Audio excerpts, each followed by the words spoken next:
El próximo 1 de junio, todas las mexicanas y mexicanos acudiremos a las urnas para elegir por primera vez en la historia a quienes integrarán el nuevo Poder Judicial Federal, donde estarán en juego 881 cargos de jueces, magistrados, así como ministras y ministros de la Suprema Corte de Justicia de la Nación. Una de las mujeres que fueron aprobadas por el Senado de la República para aspirar a uno de los 9 cargos en el máximo órgano de justicia es la actual magistrada y presidenta de la segunda sección de la Sala Superior del Tribunal Superior de Justicia Administrativa, la doctora en Derecho por la UNAM, Zulema Morri Gutiérrez. Ella es además fundadora en el 2015 de la Comisión para la Igualdad de Género en este tribunal y ha realizado una ardua labor respecto al fomento de la igualdad y perspectiva de género. Y hoy le agradecemos que nos reciba en sus oficinas para realizar esta emisión del Diván de la Utopía de Canania TV. Magistrada, pues un placer que nos conceda esta entrevista. No, hombre, al contrario, muy agradecida por la oportunidad de platicar de estos temas tan relevantes, sobre todo en estos momentos de transformación en la justicia. Pues, magistrada, antes que nada, queremos que usted le comente al país quién es Zulema Morri Gutiérrez y por qué las mexicanas y mexicanos deberán cruzar las boletas a su favor. Bueno, soy una juzgadora, académica, activista de los derechos, promotora del derecho a la igualdad y no discriminación, por supuesto que madre de 2 hijos y también ahí de un grupito de animales que adoro y una pues apasionada de la comida mexicana. Soy una servidora de la justicia consciente de la responsabilidad que tenemos en este momento histórico. Tiempo de mujeres el que se vive de manera tangible en México. Nuestra primera presidenta, la doctora Claudia Sheinbaum, hay diversas gobernadoras, funcionarias en varios campos de la administración pública. ¿Piensa usted que es hora de que las mujeres tomen las riendas del Poder Judicial? Yo creo que es una oportunidad para que las legítimas aspiraciones de las mujeres, las necesidades y problemáticas que vivimos las mujeres, sean tomadas en cuenta en las decisiones que nos atañen a todos. Por eso es que se instituyó el principio de paridad. Hubo, por ejemplo, te diría, hay casos en los que solamente las mujeres, con las realidades que vivimos las mujeres, podemos proponer en las políticas de Estado o en las legislaciones, como fue el caso del IVA a los productos de gestión menstrual. Únicamente las mujeres, teniendo claro que son cuestiones biológicas y no artículos de no artículos de lujo, pues pedimos precisamente que se eliminara esa tasa del 16%. Entonces, ¿por qué las mujeres? Porque para hacer realidad eso de que si llega una, llegamos todas, las mujeres son las que llevamos o empujamos la agenda de temas pendientes de las mujeres. En primer lugar, eliminar la violencia, que las mujeres caminen libremente, plenas ahí en la calle. Por ello, la presidenta, la primera iniciativa que mandó al Congreso, nuestra presidenta de la República, Claudia Sheinbaum, fue la relativa a ser efectiva la igualdad sustantiva. Entonces, por ello la importancia de que lleguen las mujeres. Claro, y permítame, auditorio, decirlo, muchas mujeres están haciendo un gran papel y desgraciadamente lo voy a decir con mi género, lo están haciendo mejor que los hombres en muchos casos. Magistrada, la reforma al Poder Judicial aprobada por el Congreso ha puesto en la palestra nacional dolorosos casos donde el Estado de Derecho fue torcido a favor de intereses de grupos económicos y de poder. ¿Qué dice al respecto? ¿Realmente el Poder Judicial perdió su autonomía y dejó de hacer justicia al pueblo y a los grupos sociales que menos tienen? Primero le diría que definitivamente hemos dado cuenta de que sí hemos avanzado en temas de derechos humanos para ciertos grupos y ciertas personas que tocaron la puerta de la justicia. No hay duda, hay casos emblemáticos que lograron transformar la vida de las personas. Cada juicio, cada demanda es una historia de vida y generalmente hay muchas tragedias, mucho dolor y llegan a la justicia para que precisamente no queden impunes los casos.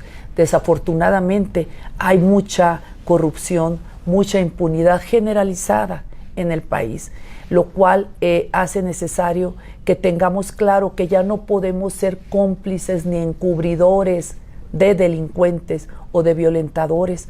Por ello implica en este modelo, en este parteaguas, tener claro que uno de los reclamos de las personas, de este cansancio, de esta falta de confianza en la justicia formal, precisamente tenemos que hacer lo propio para eliminar esas cuestiones que dan lugar a la corrupción y construir sistemas de justicia más humanos, pero sobre todo con gente comprometida con el derecho y con la justicia. Claro, porque lo vimos, hubo muchas denuncias, magistrada, de grupos de comunidades campesinas indígenas que fueron despojados sus tierras. Y ahora esas tierras están en manos de consorcios internacionales, nacionales, y se pregunta uno, bueno, ¿y dónde quedó la ley?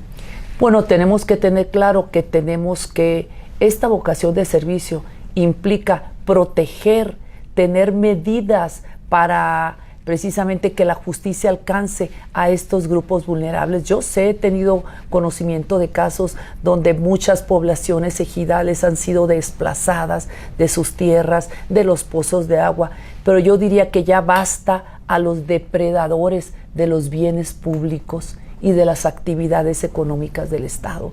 Tenemos que generar esa justicia en ese equilibrio. Por un lado, que las herramientas de derechos humanos se apliquen para proteger o generar medidas precisamente para que accedan a la justicia los que no tienen forma, dinero para defenderse, y precisamente la justicia implica garantizar la protección a estos y que no haya abusos de aquellos, le digo yo, los depredadores. Por un lado, los depredadores de los recursos públicos, porque hasta en los temas fiscales, pues podemos advertir cómo hay un abuso del derecho. De modo que este es el desafío que tenemos, que haya justicia social. Por un lado, esa justicia que tanto anhelamos y que, por cierto, creo que a todos nos identificamos, nos unimos en ese sentimiento de injusticia al ver estos casos, al saber de estos casos que usted nos comenta. Magistrada, me gustaría que le comentara al auditorio algún caso que haya usted enfrentado como magistrada de este Tribunal Federal de Justicia Administrativa donde diga, aquí hicimos un acto de justicia social en favor de la gente. Bueno, por ejemplo, cuando fue la inundación en una zona del Estado de México, del Valle de México, que es la zona de Valle Dorado, hubo un desbordamiento del emisor oriente y bueno, nosotros ordenamos al Estado que se indemnizara a las personas. El caso de las indígenas queretanas, que también fueron acusadas de haber secuestrado a unos afis, llegó a la justicia y nosotros ordenamos que se indemnizara por la prisión preventiva ilegal que las precisamente privó de su libertad. Tenemos casos de violencia obstétrica, casos de acoso sexual, hostigamiento sexual, tenemos casos donde sancionamos asuntos como la estafa maestra y dijimos que efectivamente no hubo materialidad en estos hechos. Hemos tenido casos en los cuales ordenamos indemnizar a las víctimas de la explosión de Pemex. Por ejemplo, hay casos específicos en los cuales hemos aplicado las herramientas de derechos humanos precisamente para proteger y salvaguardar, asimismo remediar o compensar las violaciones a los derechos humanos. Magistrada, si me permite, vamos a nuestro primer corte. A nuestro auditorio le invitamos a seguirnos a través de nuestras redes sociales que están apareciendo en pantalla. No se vaya.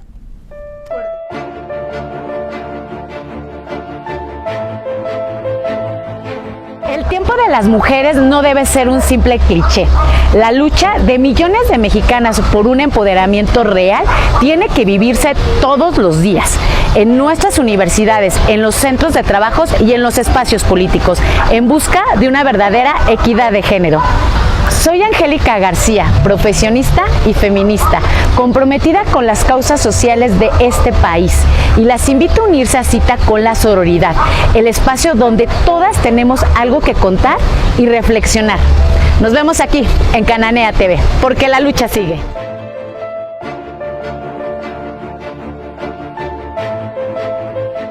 Gracias por continuar con nosotros en esta emisión del Diván de la Utopía. Estamos charlando con la doctora en Derecho y magistrada del Tribunal Federal de Justicia Administrativa, Zulema Morri, quien aspira a un cargo en la Suprema Corte de Justicia de la Nación. Magistrada, vemos en su currículum en los asuntos de equidad de género, usted funda aquí la Comisión de Equidad de Género en este tribunal. La veo muy entusiasmada cuando habla sobre temas de defensa de las mujeres. ¿Qué se ha avanzado en la cuestión judicial a su favor de estas mujeres violentadas y qué falta por hacer? Bueno, hemos avanzado mucho porque actualmente hablamos de estos temas de perspectiva de género en la justicia administrativa federal, cosa que hace 13 años que yo llegué aquí a la Sala Superior del Tribunal Federal de Justicia Administrativa, era impensable hablar de esto, no se sabía cómo hacerlo. Derivado de ciertos compromisos, ciertas sentencias de la Corte Interamericana, principalmente el caso de, mejor conocido como Muertas de Juárez, se nos obligó a todas las autoridades a estudiar, a capacitarnos, a despojarnos de esos estereotipos, y lo decimos de cierta manera, la justicia pues ya no es ciega en el sentido de la imparcialidad, pero la justicia tiene que ver. Nos pusimos esos lentes de la igualdad, y yo lo digo que yo llegué al tribunal a sembrar la semilla de la igualdad para que esta semilla crezca y dé frutos. 2015. Bueno, en el 2014 se formó como tal la Comisión para la Igualdad de Género, pero desde el 2012, que yo llegué en enero a la Sala Superior, empecé a trabajar en este tema de la agenda de los derechos a la igualdad y no discriminación. No necesariamente beneficia a mujeres. Por ejemplo, en el caso de la pensión por viudez, que la legislación en materia de los servidores públicos que tenían derecho a recibir esta pensión, pues únicamente se preveía que serían las mujeres, por los roles de género, que las mujeres se quedaban en su casa a cuidar a los hijos, y era el hombre el trabajador, de modo que si el hombre muere le dejaba la pensión a la mujer. Pues nosotros empezamos con estas sentencias con perspectiva de género a interpretar conforme al derecho a la igualdad que establece la Constitución, y establecimos pues que también los hombres, las personas de parejas, matrimonios igualitarios, inclusive que la mujer pudiera dar servicio médico a los hombres, o que los hombres pudieran dar el servicio de guardería a sus hijos. Entonces, en los derechos económicos, sociales, prestaciones sociales, hemos avanzado. Entonces, la perspectiva de género ha implicado pues más de 1000 cursos y talleres de capacitación en este tribunal para poder tener el fruto de esa semillita que sembramos, que son sentencias de perspectiva de género y de derechos humanos. Instalamos 26 salas de lactancia, extendimos a 2 años el permiso para que las mujeres puedan ejercer este derecho de lactancia con sus hijas e hijos en las instalaciones del tribunal. Tenemos protocolo para la atención de los casos que implican acoso sexual, hostigamiento laboral. Yo fui la que hizo el análisis jurídico para eliminar la tasa del 16% a los artículos de gestión menstrual. Y bueno, afortunadamente se logró que en las cámaras del Congreso de la Unión se eliminara, o sea, mejor dicho, se grabara tasa cero, porque no es un artículo de lujo, son cuestiones biológicas. Por eso la importancia de hablar de la perspectiva de género en las normas. Es evidente que no consideraron las situaciones de la mujer, y obviamente eso jamás se le va a ocurrir a un hombre. Por eso la importancia de la participación de las mujeres. Te digo, tenemos baños neutros, protocolos para garantizar la seguridad de los derechos laborales de las personas trans, certificación en la norma número 25 en materia de igualdad laboral y no discriminación. Es decir, tenemos claro que tenemos que garantizar mecanismos de acceso a la justicia en materia administrativa federal. Doctora, pues hay asuntos muy interesantes en esta justicia de las mujeres. Por ahí veíamos en algunos chats que nos han llegado, muchas mujeres, aparte de que han sido violentadas, familias han sufrido la pérdida de alguna persona por feminicidio, todavía esperan justicia, pero se dan casos todavía increíbles donde hay mujeres que van juzgado tras juzgado pidiendo justicia porque los deudores alimenticios no pagan la pensión. Y esos casos creo que todavía hay que atender, ¿no le parece? Eso es lo que nos indigna como sociedad, porque creo que todos conocemos a alguna mujer que está batallando durante años para que exigir precisamente que el padre de sus hijos cumpla, digamos, los derechos a la pensión. Lo digo de manera general, claro que habrá excepciones, estamos hablando de la general. Esto es lo que indigna, esto que le llamamos la justicia cotidiana, que no alcanza a llegar a las gentes. Para acceder a la justicia hay muchas barreras, por un lado barreras físicas, estructurales, no toda la gente tiene facilidad para llegar a un juzgado a presentar una demanda, la gente no conoce a dónde acudir, hay barreras económicas, cuesta dinero, no saben a dónde ir y no tienen dinero para pagar quien les lleve sus asuntos, claro, o para pagar las copias fotostáticas o certificadas, todavía más caras, para pagar el impulso, el moche, la palanca, que su contraparte a veces sí lo hace. Por eso queda esa sensación de insatisfacción, de enojo con la justicia. Y por ello muchas personas prefieren mejor hacerse justicia por su propia mano o no perder el tiempo. Esta es la realidad. Yo dije desde el principio que hemos avanzado y yo doy cuenta de muchas sentencias transformadoras de la vida de las personas, pero nos falta mucho por hacer para que la justicia alcance a estas.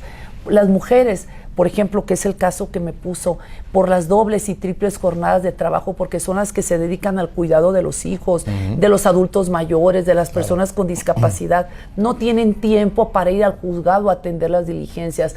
Las mujeres son las que viven en situación de precariedad económica, no tienen dinero para pagar ni para subirse al transporte, no tienen dónde dejar a su familia para que se los cuiden. Entonces, por la precariedad de la pobreza, tienen que tomar esos trabajos flexibles de unas cuantas horas porque tienen que cuidar a la familia, claro, y no pueden pedir permiso porque les descuentan o las corren. Es decir, no se pueden dar el lujo de faltar al trabajo porque lo pierden. Entonces, ¿cómo garantizamos, eliminamos esas barreras para acceder a la justicia? Considerando que esta hoja somos la población, muy poquitos son los que acceden a la justicia. Las y los jueces conocemos de violaciones a los derechos humanos que se dieron en el pasado, pero imagínate que aquellos que llegan a la justicia se enfrentan con todo esto, con personas juzgadoras que no se capacitaron y no saben de estas herramientas de derechos humanos, de la perspectiva de género, exacto, la perspectiva de derechos humanos. ¿Qué herramientas debes de tener para identificar que hay discriminación en una norma? Imagínate todo lo que implicó llegar a la justicia para que resuelvan mal, no lo apliquen correctamente. Qué sensación de impotencia, de injusticia, porque a veces es tan sencillo, son cuestiones de percepción. Tú sabes cuándo estás bien y cuándo abusaron de ti en un derecho o en algo. Entonces, que no te resuelvan como debe ser porque alguien tuvo una palanca, un moche, pues se queda un enojo, una frustración, una desconfianza. Otro tema es la apatía de las autoridades, la apatía. Ya no hay sensibilidad por tantos asuntos, el rezago. Entonces, es un problema. Sí hemos avanzado, claro que sí. Ahí hay muchas sentencias de las que hemos dado cuenta, pero no es suficiente para digamos, colmar la expectativa del pueblo de que haya una mejora. Y lo digo por las estadísticas o datos que da el INEGI de desconfianza. Solamente el 13% confía, pero no solamente eso. Todos los días en las noticias, todos los días hay gente que reclama, que exige, que señala, o simplemente nosotros vemos. A mí me conmueve mucho el caso de este señor que estaba con su triciclo vendiendo tamales en la calle, en la mañanita para trabajar de manera honrada, un señor honesto. Pasa alguien, lo atropella. ¿Y qué pasó? No pasó nada. Entonces no podemos ser insensibles, y esta es una oportunidad para que nosotros como sociedad, porque pues, todos somos parte de la sociedad, exijamos que quienes lleguen hagan justicia, y si no hacen el trabajo, que nos rindan cuentas. Claro, muy bien. Si me permiten, auditorio, vamos a nuestro siguiente corte. Los invitamos a ver este mensaje que esperamos sea de su interés. Gracias. Restaurante Río Deva. Cocina nacional e internacional. Disfrute además de su bar y selecta cava de vinos. Cada espacio, diseñado para esa cita especial o ese encuentro familiar o de amigos. Lo esperamos en Ignacio Ramírez 11, Colonia Tabacalera, a un costado del Monumento a la Revolución. Restaurante Río Deva.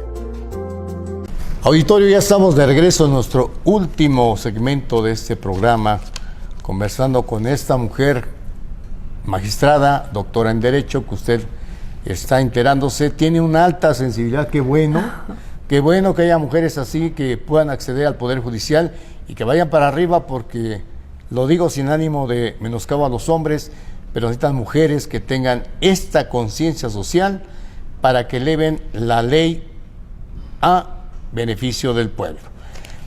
Magistrada, seguramente todos los ciudadanos, como también un servidor, como ciudadano a pie se lo digo, nos preguntamos, vamos a votar por gente comprometida que estamos viendo como usted, pero ¿quién nos garantiza que no llegando al poder, al cargo de ministra, se instale usted en una burbuja de poder y diga, bueno, pues muchas gracias por haber votado?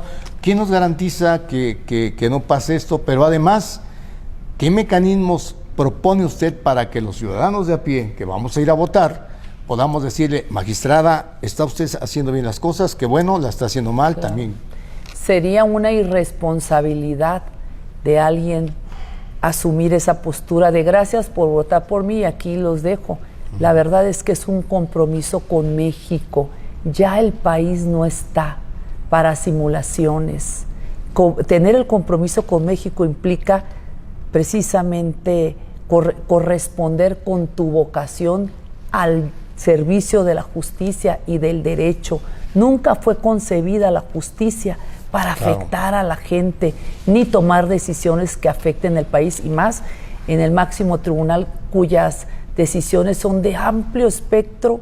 O sea, las consecuencias de las decisiones son muy profundas en la vida política, económica y social del país. Entonces, pues es una irresponsabilidad, una inconsciencia, y no quiero, yo creo que hay que conocer la huella, la trayectoria de vida, de congruencia de las personas. Por eso la importancia de entender, de saber cualitativamente quién es, porque una cosa se puede decir y otra cosa se hace. Entonces, en congruencia, ¿quién tiene esta, capacidad para entender lo que se requiere en este momento político del país, donde requerimos urgentemente recuperar la confianza, pero también dar seguridad jurídica a nuestro país y a las personas? Entonces, pues es un tema que me menciona que lo único que yo quiero en mi vida, en el lugar en el que esté, donde sea, dejar una buena huella y tener la calidad moral de mirar a las personas en donde me encuentre con esta fraternidad. De modo que creo que las personas, el pueblo, porque así lo define la Constitución, tiene una oportunidad de exigir que rindan cuentas, así como los va a elegir, exijan que rindan cuentas, que transparenten los procedimientos. Hay que cambiar los mecanismos en los cuales hemos estado trabajando, funcionando en el Estado, que queda claro que sí hemos avanzado, pero hay muchas cosas por hacer todavía para que la justicia alcance a todas y a todos. Tenemos que quitar muchas cosas que han afectado y han generado ese sentimiento de inconformidad con muchas autoridades, entre ellas las y los jueces. Entonces, pues es un gran desafío y corresponde a las personas tomarse muy en serio. Yo diría la elección más importante del siglo es la elección, no solamente por el número de cargos de personas, de cargos a nivel federal que usted mencionó, sino también a nivel local. También se eligen juzgadoras y juzgadores a nivel local. Entonces es algo muy relevante, inédito, y si la justicia va en serio, entonces esta reforma, pues ahí va, ¿verdad? Sabemos que sí, pues tenemos que hacer que realmente vaya en serio y que las cosas funcionen para que estén a la altura de lo que la gente exige. Entonces, pues es un desafío y aquí estamos. Claro. Licenciada, ¿cómo recuperar la credibilidad en el Poder Judicial? Y le voy a poner algunos casos concretos de algunos ministros de la Corte. Recuerdo que el año pasado, cuando se fue a pedir la intervención del máximo tribunal para que un hecho que ahorita está muy en boga, la reforma a la ley del ISSSTE, se pedía que los ministros impidieran que las pensiones de muchos burócratas se incrementaran año con año en NUMAS y no en salarios mínimos, pues esto representaba un decrecimiento a sus ingresos. No voy a decir el nombre del ministro ponente, pero votaron en contra de un problema que ahora ya emergió socialmente grave. Y recuerdo otro caso también lamentable de un exministro que refirió que una vez un expresidente le dijo que pues encubriera el asunto de un asunto doloroso que era precisamente en Sonora el caso de la guardería ABC. Con estos antecedentes, doctora, ¿cómo devolver la credibilidad del pueblo de México hacia sus ministros? Simplemente impartiendo justicia en los términos que dice la Constitución. Para ello es importante tener y desarrollar herramientas de derechos humanos para saber en qué casos aplicarlas, para que esta justicia alcance a aquellos que no saben cómo hablar o pedir. ¿Cómo recuperar la confianza de las personas? Simplemente velando porque estas herramientas de derechos humanos no sean capturadas por otros intereses, sino realmente se aplique a las personas para quienes fue dirigidas. ¿Cómo recuperar la confianza? Con formación, con sensibilidad. Y esta reforma pretende acercar a las personas, entender las realidades. Obvio, la preparación para entender el alcance, todo el espectro de decisiones que se van tomando a partir de una decisión del máximo Tribunal Constitucional, implica madurez, conocimiento del Estado. Yo siempre he sostenido que por un lado es tan importante la justicia cotidiana de aquellos asuntos civiles, familiares, penales, que tanto afectan a nuestras familias y sobre los que tenemos que asegurar que se resuelvan de manera rápida, pero bien en el fondo, una justicia de fondo real, como lo dice la Constitución, pronta, expedita, gratuita, para alcanzar esa justicia social que tanto anhelamos, los derechos sociales, económicos, culturales, pero por otro lado también recuperar la confianza de aquellos que generan empleos, seguridad social, y para ello es importante que haya personas juzgadoras que tengan conocimientos sólidos del derecho, que conozcan el Estado, de políticas públicas, de geopolítica, de economía, porque una sentencia es importante tener varias disciplinas en el momento, en la mesa, al momento de tomar decisiones. Entonces, tiene que haber personas que tengan esta formación para que se recupere esta confianza, lo cual implica un desafío. Por ello, la oportunidad, se supone que el propósito es que lleguen las y los mejores, ya sin estas cuestiones políticas de que había una designación directa de él o de la presidenta de la República. Ahora, precisamente, lo que se pretende es que surjan de cualquier lugar de México personas que hayan dejado una huella de vocación de servicio, de preparación académica y de conocimiento de Estado, porque para esos cargos no es suficiente que cumplan los requisitos formales, sino se requiere una formación de experiencia y sobre todo de integridad. Entonces, pues qué bueno que surjan esas personas. Si la reforma va en serio, pues hagamos en serio que aquellos que no han tenido esas palancas en ese momento, pues lleguen y sirvan a México, simplemente servir al país.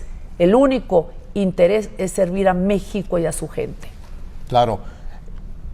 Doctora Zulema Morri, no quiero cerrar esta emisión sin que le envíe usted un mensaje a través de nuestros micrófonos a las miles de ciudadanas y ciudadanos que acudirán a las urnas el próximo 1 de junio para elegir a sus nuevos impartidores de justicia.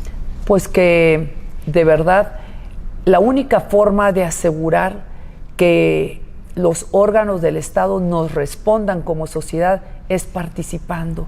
En la medida que participamos como sociedad activamente, de manera organizada, para conocer a las personas, en esa medida podemos exigirles la oportunidad de generar nuevos mecanismos para que rindan cuentas, para que se elimine esa discrecionalidad arbitraria que ha dado lugar a la corrupción, es la oportunidad de no solamente cambiar por la forma de llegar, que es todo un tema, porque implica que se fortalezca la independencia, la autonomía de un poder, sino también muchas otras cosas que hay en el sistema de justicia que se tienen que cambiar, como una cultura jurídica sólida, tiene que ir acompañada, porque depende de toda la sociedad que haya verdaderamente este cambio cultural en la forma de relacionarnos y que estas reglas elementales de la vida social permitan que no haya corrupción ni impunidad y que podamos lograr nuestros proyectos de vida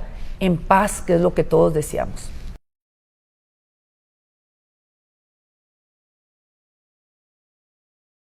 Pues me encuentro aquí en este mural, en estas oficinas del tribunal, con la licenciada Morri, que como ya comentamos, ella es una mujer sonorense y nos va a leer este juramento yaqui, que forma parte de su raíz histórica, pero también parte de su ideología y de su pensar. Si nos hace el favor, magistrada. Claro, de hecho es parte de los principios que han guiado mi actuación en mi vida, principalmente en el servicio público, por la responsabilidad que esto conlleva.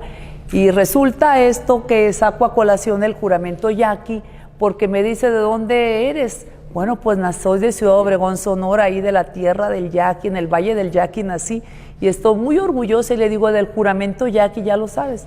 Bueno, pues yo se lo dije de memoria, pero aquí, mejor para no equivocarme, voy a decir el juramento, pero para que quede claro los valores que entrañan, los principios que debemos de tener todas las personas. Y bueno, a mí me encanta porque siempre lo tengo presente. Dice: para ti no habrá ya sol, para ti no habrá ya muerte, para ti no habrá ya dolor, para ti no habrá ya calor, ni sed, ni hambre, ni lluvia, ni aire, ni enfermedades, ni familia. Nada podrá atemorizarte, todo ha concluido para ti, excepto una cosa: el cumplimiento del deber. En el puesto en el que se te ha sido designado, ahí quedarás en defensa de tu nación, de tu patria, de tu pueblo, de tus costumbres y de tu religión. Todo habrá acabado para ti, excepto una cosa: el cumplimiento del deber. Juras cumplir con el mandato divino, y son las palabras que los capitanes yaquis otorgan, o sea, la investidura a los nuevos oficiales que, bajando la cabeza, responden ewi, que en yaqui significa lo juro. Creo que no hay más que agregar. Ella ya se presentó, nos hizo una exposición muy clara de lo que, a mi punto de vista, es aplicar la ley con sensibilidad social y justicia social. Pero ustedes tienen la palabra. El próximo 1 de junio tendrán que acudir a las urnas y ya saben que hay mujeres capaces, es tiempo de mujeres, y bueno, pues aquí está la prueba de que sí puede haber un cambio en el Poder Judicial tan viciado que debemos de cambiar todos los mexicanos. Soy su amigo León Montesinos y nos vemos en la próxima, y les recuerdo que aquí en Cananea TV la lucha sigue.